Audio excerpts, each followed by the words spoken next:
C.S. Lewis. Cristianismo Puro e Simples, livro 3:2. As virtudes cardeais.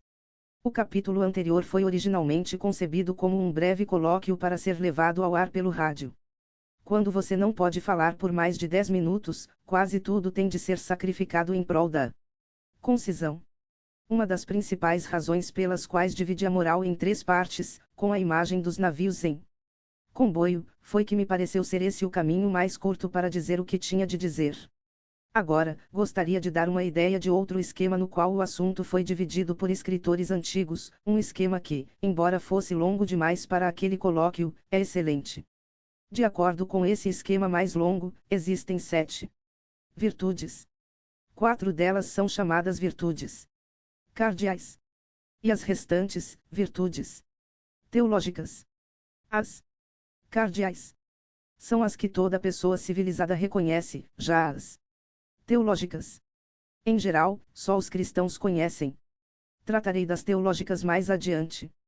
Por enquanto, ocupar-me-ei das 4 virtudes cardeais. A palavra cardeal não tem nenhuma relação com os cardeais da Igreja Católica, e derivada da palavra latina que significa gonzo da porta. São chamadas virtudes cardeais. Porque são, poderíamos dizer, virtudes fundamentais. São elas, a prudência, a temperança, a justiça e a fortaleza. A prudência significa a sabedoria prática, parar para pensar nos nossos atos e em suas consequências. Nos dias de hoje, a maioria das pessoas já não considera a prudência uma virtude. Inclusive, como Cristo disse que só entrariam em seu reino os que fossem como crianças, muitos cristãos pensam que podem ser tolos, desde que sejam bonzinhos.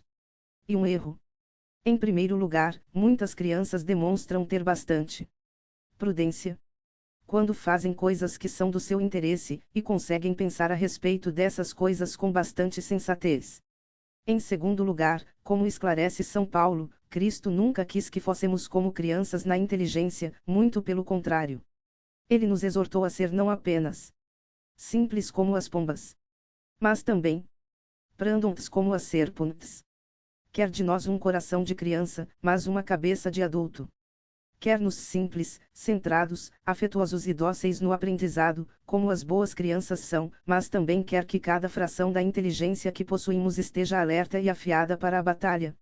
O fato de você dar dinheiro para uma obra de caridade não quer dizer que não deva tentar saber se a instituição de caridade é fraudulenta ou não.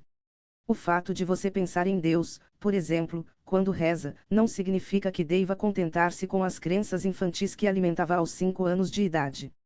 É verdade que Deus não deixará de amar ninguém, nem deixará de utilizar uma pessoa como seu instrumento por ter nascido com um cérebro de segunda classe. Ele tem um coração grande o suficiente para abrigar pessoas de pouco senso, mas quer que cada um de nós use o senso que lhe coube. Não devemos ter como lema: seja boa, doce menina, e deixe a inteligência para quem a possui. Mas sim, seja boa, doce menina, e não se esqueça de ser o mais inteligente que puder. Deus não detesta menos os intelectualmente preguiçosos do que qualquer outro tipo de preguiçoso. Se você está pensando em se tornar cristão, eu lhe aviso que estará embarcando em algo que vai ocupar toda a sua pessoa, inclusive o cérebro. Felizmente, existe uma compensação. Aquele que se esforça honestamente para ser cristão logo percebe que sua inteligência está aprimorada. Um dos motivos pelos quais não é necessário grande estudo para se tornar cristão é que o cristianismo é em si mesmo uma educação. Foi por isso que um crente ignorante, como Bunyan, foi capaz de escrever um livro que espantou o mundo inteiro. 15. Temperança, infelizmente, é uma palavra que perdeu seu significado original. Hoje em dia ela significa a abstinência total de bebidas alcoólicas. Na época em que a segunda virtude cardeal recebeu esse nome, ela não significava nada disso. A temperança não se referia apenas à bebida, mas aos prazeres em geral, e não implicava a abstinência, mas a moderação e o não passar dos limites. É um erro considerar que os cristãos devem ser todos abstêmios. O islamismo, e não o cristianismo, é a religião da abstinência.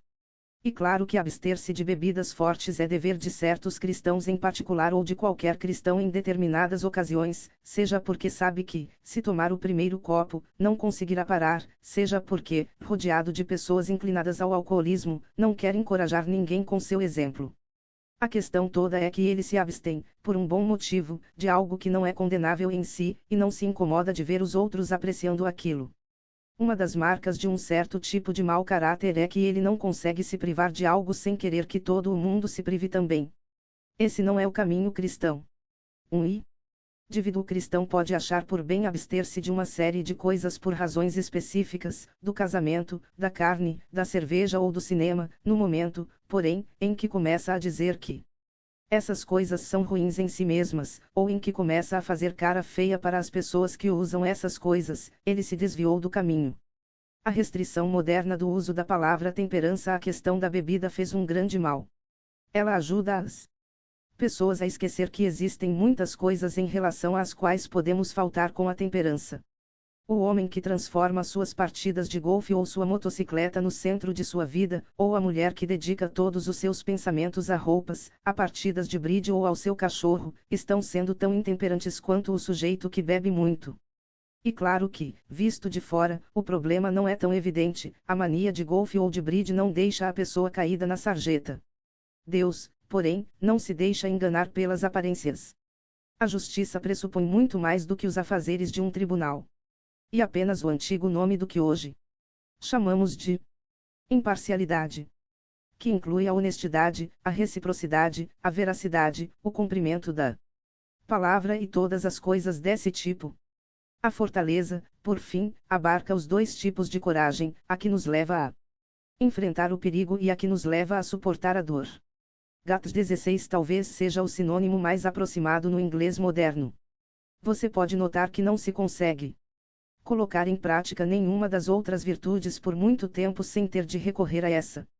Há ainda outra questão sobre as virtudes que merece ser destacada. Há uma diferença entre executar um ato de justiça ou temperança, por um lado, e ser uma pessoa justa ou temperada, por outro. Alguém que não jogue tênis muito bem pode, vez ou outra, executar uma grande jogada. O jogador bom é aquele cujos olhos, músculos e nervos estão tão bem treinados pela execução de boas jogadas que já se tornaram de confiança. Existe nele um certo tom ou qualidade que transparece mesmo quando não está jogando, da mesma forma que a mente de um matemático possui certos hábitos e atitudes que não podem deixar de ser notados mesmo quando ele não está empenhado em fazer matemática. Igualmente, um homem que persevere na prática de atos justos terminará por obter uma certa qualidade de caráter. O que chamamos de virtude é essa qualidade, e não as ações isoladas. Essa distinção é importante porque, se pensarmos somente em ações isoladas, estaremos encorajando três ideias erradas. 1. Podemos pensar que, já que fizemos uma coisa certa, não importa como ou por que motivo a fizemos, se espontaneamente ou não, de mau humor ou com alegria, por medo da opinião pública ou por amor ao bem. A verdade é que as ações corretas praticadas pelas razões erradas não nos ajudam a construir a qualidade interna ou caráter chamada virtude. E é essa qualidade ou caráter que realmente interessa. Se um jogador medíocre de tênis dá um saque muito forte porque perdeu a cabeça e não porque avaliou que a força era necessária, esse saque pode até, com sorte, levá-lo a vencer o jogo, mas não vai transformá-lo num bom jogador.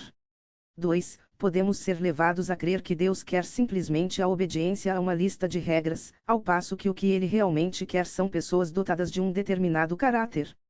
3. Podemos pensar que as virtudes são necessárias apenas para a nossa vida presente e que no outro mundo podemos parar de ser justos pois não há nada sobre o que brigar, ou parar de ser corajosos porque não existe mais o perigo.